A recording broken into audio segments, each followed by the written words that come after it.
The FR-4 we use today has its roots really around 60 years ago, so we go back quite a long time.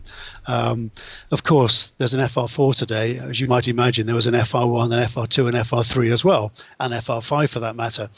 These all came out of a specification from the early 1960s, which is the NEMA specification called LI, which defined these things. So FR just means flame retardant.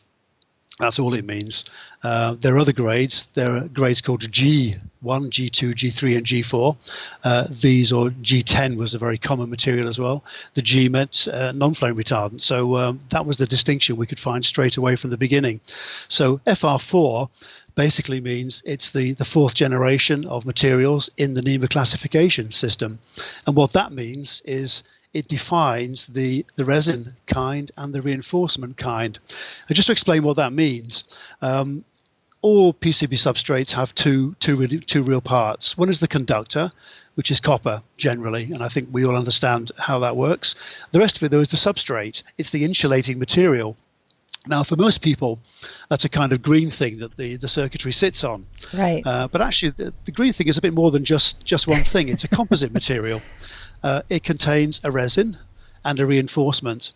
The FR4 means an epoxy resin, like the kind of stuff you use to patch up stuff in your home, epoxy adhesives, and the reinforcement is typically glass fibers, woven glass fibers. Not quite the stuff you patch up your kayak or your vehicle or your automobile with, but very similar in style. So it's something that gives a mechanical strength to the material. So the substrate itself is a composite of these two materials, resin and reinforcement, and the conductor is copper. You can use other reinforcements, other resins. So if I would just roll back to FR1, I mentioned earlier, FR1 was pretty much a low-graded material designed for low-end consumer applications, so the TV sets, radio sets, that kind of thing. And that was made of a reinforcement of paper sheets, literally. So just imagine craft paper sheets impregnated with a very low-cost resin, which was a phenolic resin, resin system. So that was the cheapest material you could buy. You could punch it very easily, so process costs were low. But of course, there were some issues. Stability was pretty difficult with the paper rather than glass, so it would move around while you're trying to process it.